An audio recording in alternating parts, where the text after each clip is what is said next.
ন্যায়ালয়ের প্রধান বিচারপতি ছিলেন, যিনি রশি টানিয়ে একটি নির্বাচনের ব্যবস্থা করে দিয়ে বাংলাদেশের জাতীয়তাবাদী শক্তি বেগম খালেদা জিয়াকে প্রধানমন্ত্রী করেছিল। আপনার কাছে সেই প্রত্যাশা নিয়ে এই তো আমরা প্রতিদিনের প্রেস ক্লাবের সামনে বলতে চাই, 91 সালের মতো একটি নির্বাচন করতে এত সংস্কারের দরকার।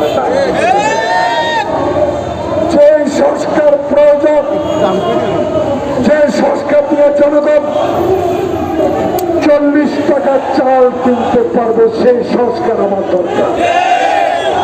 এমন সংস্কার দরকার। হাসিনার আমলে সিন্ডিকেট করেছে, আপনার আমলে এখন সিন্ডিকেট করবে। প্রিয় বন্ধুগণ, একটা উদাহরণ দিই। তোমরা জানেন মার্চ মাসে রোজা আরম্ভ হবে, আল্লাহ রসুল বিশ্বাসী মুসলমানেরা হজে যাবে।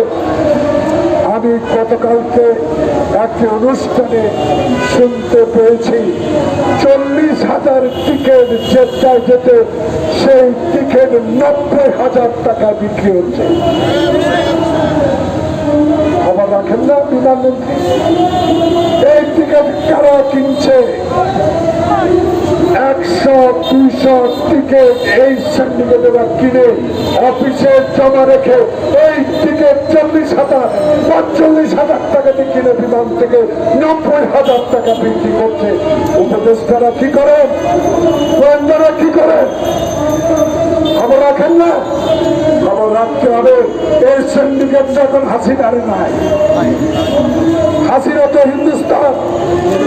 তাই এই সিন্ডিকেটকে ধরে গরিব মানুষগুলো যাতে 40,000 টাকার টিকিট কিনতে পারে, সে ব্যবস্থা করা দরকার। তাই আজকে আপনার কাছে অনুরোধ জানাবো, আসুন আর বিলম্বিত নয়, আর দেরি নয়।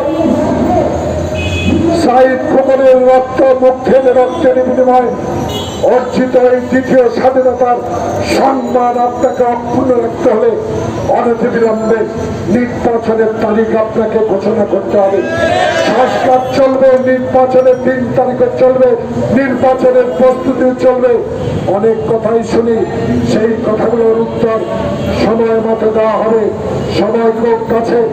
যেই নেতা তারেক রহমান 16 বছরে দেশের বাইরে থেকে বাংলাদেশ জাতীয়তাবাদী শক্তিকে এমন পর্যায়ে নিয়ে এসেছে, সেই নেতার নির্দেশে বাংলাদেশে শতকরা 70 জন মানুষ এবং জাতীয়তাবাদী শক্তি তারেক রহমানের পক্ষে কথা বলে।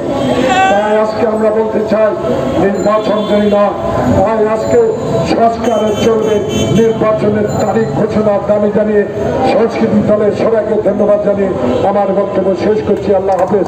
বাংলাদেশ জিন্দাবাদ।